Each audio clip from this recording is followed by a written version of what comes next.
Bonjour à tous et bienvenue dans cette nouvelle vidéo review.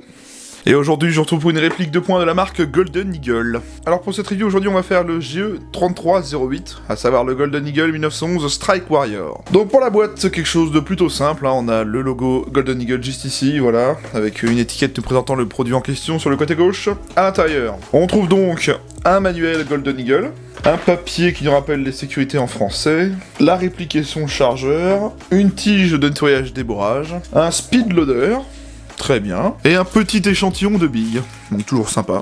Et voici donc la réplique du jour, le GE3308, à savoir le 1911 Strike Warrior de chez Golden Eagle.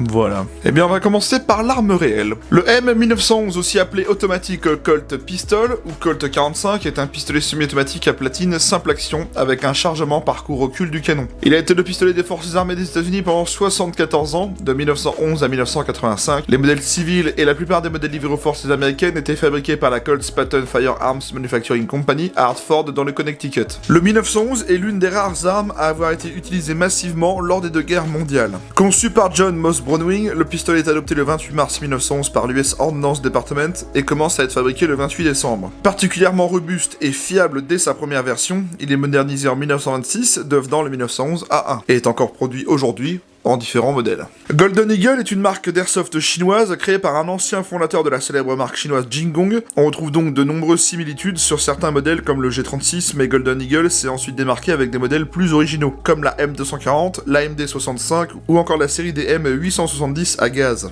Sur la base esthétique des très connus et très efficaces 1911 MEU, le Strike Warrior 45 est un modèle custom avec une culasse Detonix 4.3, avec un canon interne poli pour le contraste entre les deux. Le ponté est également élargi pour une meilleure préhension, le Strike Face compensateur en fait une réplique au look très impressionnant. Cette réplique du 1911 Strike Warrior par Golden Eagle est une belle surprise tant en termes de qualité de tir que par ses finitions. Grâce à son rail inférieur Picatinny, il est possible de lui ajouter des accessoires, ce qui le rend parfaitement modulable. Voilà pour l'arme et la réplique. Bon alors, comment est-ce qu'elle fonctionne? Eh bien écoutez, c'est un GBB standard, hein, j'en ai présenté des tonnes. C'est des répliques qui fonctionnent tout simplement avec des chargeurs gaz, on y insère le gaz par les petites valves juste ici, on met dans la réplique, on arme, on tire, et à chaque tir on a le mouvement de la glissière semi-automatique comme un vrai pistolet. C'est-à-dire qu'on n'a pas à réarmer manuellement la réplique, hein, ça se fait automatiquement. Ça se désigne donc sous le nom GBB pour Gas Blowback. Tapez donc GBB sur Google et vous trouverez plein de choses intéressantes. Hein. On va regarder son manuel. Alors, un manuel en papier, voilà, qui nous présente entre guillemets, j'ai envie de vous dire c'est un peu généraliste parce que là il nous parle d'ICAPA. Donc ouais, c'est un manuel d'ICAPA. Bon, comme les ICAPA ressemblent globalement au 1911, j'imagine qu'ils n'ont pas fait compliqué. C'est juste dommage qu'on n'ait pas un manuel adapté au 1911, c'est un peu con, mais là c'est vraiment de l'ICAPA. Ça vous apprend plein de choses, hein, comment armer le marteau, la sécurité, comment démonter la réplique et régler son up ainsi que l'entretien. Et vous avez toujours un plan éclaté à la fin, même si celui-là va pas tellement nous servir parce que là il s'agit vraiment d'un ICAPA. Donc ouais, je trouve ça un peu con que Golden Eagle fasse pas d'effort là-dessus, mais bon, bah c'est comme ça. Ils auraient pu au moins nous sortir le manuel d'un 1911, sachant que sur la réplique que je vous ai fait il y a quelques semaines, vous avez sorti un 1911 Golden Eagle aussi, là il y avait un manuel adapté quoi. Ok, bon pourquoi pas. Regardons la réplique de près, bon il n'y a pas de marquage, mais je vais quand même vous montrer ce que ça donne. Alors, sur la glissière, on a absolument rien du tout, hein, voilà, c'est vraiment en gros plan. Donc Golden Eagle ne fait pas de faux marquage avec de la peinture blanche, et comme ils n'ont pas de licence, eh bien ils préfèrent ne rien mettre, hein. Remarque ça fait plutôt sobre, c'est pas déconnant et c'est pas ultra moche. Vous avez un petit marquage quand même ici, là, c'est un numéro de série à la peinture blanche, hein. Absolument rien non plus sur le dessus, donc ça change pas. Sur les chargeurs c'est pareil, absolument rien. Bon après ça fait comme le 1911 que je vous ai présenté il y a pas longtemps, il n'y a pas de marquage, donc ils ont pas de licence, ils vont pas en mettre. Alors sinon, au niveau des contrôles, eh bien écoutez, c'est un 1911, hein, donc ça ressemble à beaucoup de choses qu'on a vues. On va commencer par tout ce qui est sécurité. Comme je le dis à chaque fois, sur les types 1911, on a typiquement deux sécurités. La première avec cette pédale, juste ici, donc si la réplique est armée et qu'on veut effectuer le tir sans appuyer sur cette pédale, il se passera rien par contre si j'actionne bien la pédale. Et la deuxième, qui est tout simplement ici, avec le levier, qui est ambidex, on la retrouve aussi bien à droite comme à gauche. Donc lorsque le levier est en haut, on bloque la queue de détente, et lorsqu'il est vers le bas, on pourra tirer. Pour éjecter le chargeur, on a le bouton Mag Catch qui est sur le côté gauche. Donc voilà, comme d'habitude, le chargeur tombe bien tout seul, pas de problème là-dessus. Comme l'autre Golden Eagle que je vous ai montré il y a pas longtemps. Les organes de visée.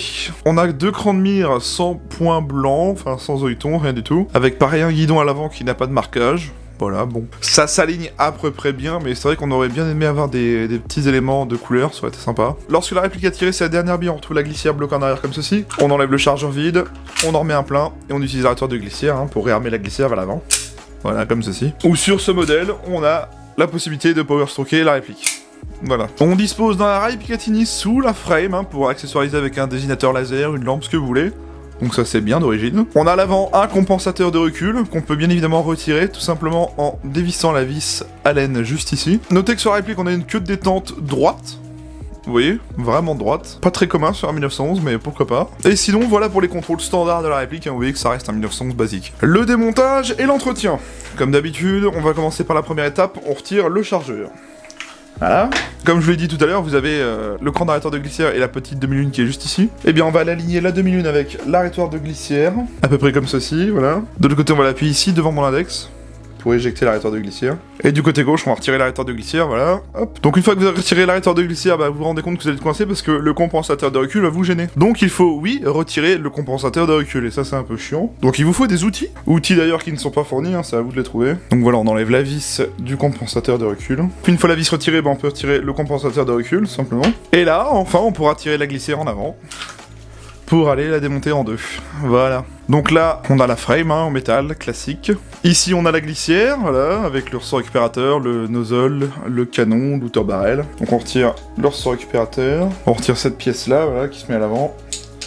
Et à ce niveau-là, on pourra retirer le bloc canon par l'avant. Et donc voilà l'outer barrel, hein, qui est plutôt petit, pas très long, avec, bah, évidemment, le bloc hop-up à l'intérieur. Voilà, très standard. Et on se retrouve donc avec la glissière démontée, avec le nozzle, à bien lubrifier la première fois, très important. Mais évidemment, bah, pour remonter, on fait toujours le sens inverse, hein. On met le bloc canon, on met la petite pièce ici, et bien évidemment, on n'oublie pas le ressort récupérateur, hein. Alors, le réglage hop-up. Je vais profiter d'avoir démonté la glissière. Oui, le réglage hop-up, comme d'habitude, ça va se faire glissière démontée à ce niveau-là. Ici, nous avons la molette de réglage du hop-up, hein. Oui, bon, c'est ultra classique, c'est ultra chiant, faut démonter la glissière pour aller régler le hop-up. Bon, j'ai envie de vous dire, comme sur plein de fabricants de 1911 aujourd'hui, hein, c'est toujours le cas, c'est du réglage 1911 standard, quoi. Ok, on va y mettre du gaz, voir comment il se comporte. Ok, pas de bille dans le chargeur, je maintiens l'arrêtoir et c'est parti. Voyons voir la queue de détente, bon c'est du 1911, une fois qu'on a armé on y va directement au point dur, hein. Vous voyez là je suis direct à un point dur. Et après j'imagine que j'ai le tir. C'est ça. Très prononcé ce point dur, hein. Pareil, le trigger reset il se fait d'un coup, il revient d'un coup sec, hein, vous voyez. Voilà, au même niveau que le mur. Le retour de glissière, qu'est-ce que ça donne?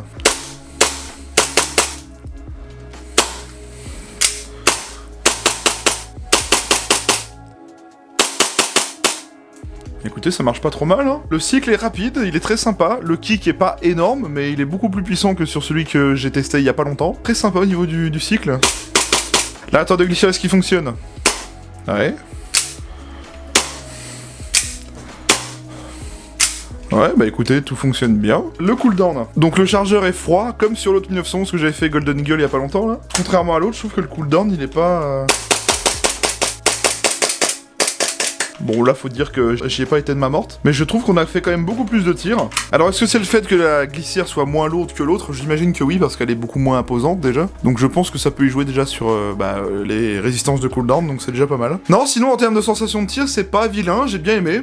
Faut voir ce que ça donne en termes de perf, on va voir ça après, mais bon, pour l'instant, en sensation de tir, c'est sympa. Franchement, le cycle est très rapide. Le cycle, vous voyez qu'il accroche à ce niveau-là. Il a tendance à s'accrocher facilement, vous voyez.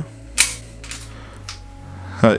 Bon après en bougeant normalement ça fonctionne bien quoi. Bon sinon voilà, non c'est pas décevant, franchement on va voir ce que ça donne en termes de perf après. Alors au niveau des matériaux, cette réplique elle est plutôt bien dans l'ensemble parce qu'on a principalement deux matériaux. L'ABS en ce qui concerne les plaquettes de poignée, juste ici et ici. Sinon pour tout le reste c'est du métal. Alors je dirais que c'est un métal genre alliage, je dis pas que c'est l'alliage de mauvaise qualité mais bon l'alliage vous savez que c'est pas ce qu'il y a de meilleur en termes de métal, hein, c'est pas de l'acier. Franchement bon après tout est en métal, hein, que ce soit la glissière, la frame, le compensateur de recul, le ponté, la queue de détente, le chargeur, le marteau, les organes de visée aussi évidemment. Les seules parties vraiment plastiques de la réplique hein, c'est les plaquettes. Et sinon en termes de finition c'est pas vilain quoi, vous voyez que c'est pas non plus c'est pas non plus ultra mal assemblé quoi, y a pas de traces de moulage, y a rien. C'est comme sur l'autre 1911 que je vous ai montré mais c'est juste que voilà, c'est y a quand même un beau jeu au niveau de la glissière, vous voyez là. On va pas non plus dire que c'est des marques ultra haut de gamme. On va maintenant voir les caractéristiques techniques. Alors c'est une réplique de calibre 6 mm à propulsion gaz, disposant des modes de tir sécurité et semi-automatique. Elle est annoncée à 0,78 joules soit 290 fps. Il s'agit du modèle 1911 Strike Warrior. Elle fait une longueur de 206 mm avec un canon interne de 79 mm de long et d'un diamètre de 6.03. Elle pèse 956 grammes, elle dispose bien du hop-up réglable, elle est fabriquée entièrement en métal et ABS, elle dispose bien du système blowback, elle dispose bien d'un rail tactique d'origine, son chargeur est en métal et peut contenir 26 billes, et c'est fabriqué par Golden Eagle.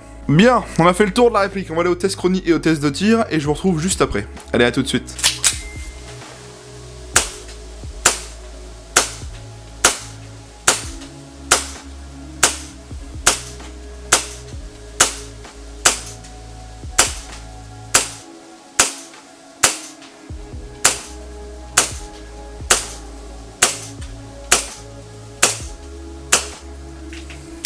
Test de tir du 1911 Golden Eagle.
Bon, je ressors du test de tir, écoutez, que vous dire? C'est assez convaincant dans le sens où, oui, ça peut être à peu près jouable en sortie de boîte. Je dis pas que c'est les perfs ultra performantes, je dis pas que vous avez un truc qui touche à tous les coups. De 10 à 20 mètres, on a franchement une bonne facilité à toucher sa cible. Au-delà, ça commence à être un peu plus compliqué, même s'il y avait beaucoup de vent le jour du test. Après, voilà, ça c'est les perfs d'origine, hein. Vous pouvez y faire quelque chose en changeant 2-3 pièces, hein, clairement. En termes de résistance au froid, bah écoutez, je sais pas pourquoi, mais ce modèle-ci a tendance à mieux résister au froid que le modèle que j'ai fait il y a pas longtemps. Donc comme je l'ai dit, est-ce que c'est le fait que la glissière soit moins lourde? Je pense que ça joue aussi. Celui-là déjà a quand même moins tendance à agir sous le cooldown, donc c'est pas mal. Bon, on peut faire aisément un chargeur sans problème, hein. Peut-être un et demi à la rigueur. Sinon, voilà, en termes de finition et matériaux, bon, ça reste relativement correct. Je dis pas que c'est les meilleurs matériaux qu'on a, mais ça reste très correct. Bon voilà, pour conclure, ça a été quand même relativement sympa cette réplique. Je sais qu'on peut avoir bien mieux, je sais qu'il y a bien pire. Voilà, c'était mon avis sur ce Strike Warrior. Donc mon avis est que, bien, si vous avez envie de vous prendre cette réplique, oui, j'ai trouvé que moi jusqu'à 20 mètres, elle fait à peu près le boulot, donc bah ouais, pourquoi pas, ça peut être intéressant pour une réplique de 1911. Bien, concernant le prix de cette réplique. Alors cette réplique n'est vraiment pas très chère pour un GBB. Elle est actuellement à vendre sur des shops français au prix de 80 €. Donc oui, pour un GBB, c'est vraiment pas cher. Et c'est aussi là le contraste, hein, qui fait que, ben oui, Golden Eagle est considéré comme une marque cheap, mais en échange, vous avez quelque chose de pas très cher, et pour les débutants, ça peut être très bien. 80 € pour un GBB type 1911 avec culasse full metal, franchement, c'est loin d'être dégueu, au contraire. C'est quand même très raisonnable. Donc sachez que sur certains sites, elle est actuellement en stock, en France en tout cas, à ce prix-là, 80 €, donc c'est le prix que vous aurez à débourser pour acquérir cette réplique. Je remercie beaucoup Vince de Gearbox Custom Airsoft qui m'a prêté cette réplique pour vous en faire la vidéo. Bah c'est grâce à lui que j'ai pu vous faire la vidéo de cette réplique, parce que c'est de sa collection personnelle. Je vous invite à aller aller voir sa page Facebook et sa chaîne YouTube, tous les liens sont dans la description bien sûr. N'hésitez pas à me dire ce que vous avez pensé de cette réplique dans les commentaires, hein, si vous l'avez trouvée intéressante ou pas, et quel est votre avis dessus, est-ce que vous seriez prêt à l'acheter éventuellement, donc voilà. Moi je vous invite à venir vous abonner à ma chaîne YouTube, pensez bien à activer la cloche et les notifications, c'est le meilleur moyen de savoir si les nouvelles vidéos vont sortir, ou celles qui sortiront bientôt en tout cas, c'est vraiment pour ne rien manquer de l'actualité sur YouTube. Je vous invite également à venir me retrouver sur ma page Facebook, c'est une page où j'y poste des choses hors vidéo, des annonces de concours, des posts communautaires, etc. Donc c'est vraiment pour ne rien manquer de l'actualité hors YouTube cette fois. Vous pouvez mettre un pouce bleu à cette vidéo, ça me permet de voir si le contenu vous a plu ou pas, c'est aussi pour me faire des petites stats entre guillemets, voir si la vidéo a plu en général ou pas du tout, donc voilà, ça me permet de savoir. Je vous invite également à me retrouver sur mon serveur Discord, c'est un serveur qui est totalement gratuit, c'est pour échanger d'airsoft avec moi ou d'autres membres, si vous avez besoin de conseils sur l'airsoft ou plein de choses, il y a plein de gens qui sont là pour vous y répondre. Le lien est en description et vous avez juste à vous présenter à l'entrée du serveur, voilà. On arrive donc à la fin de cette vidéo, j'espère qu'elle vous aura plu, merci à tous d'avoir regardé cette vidéo, je vous retrouve vendredi soir pour une prochaine review, d'ici là prenez soin de vous, bonne semaine et salut à tous.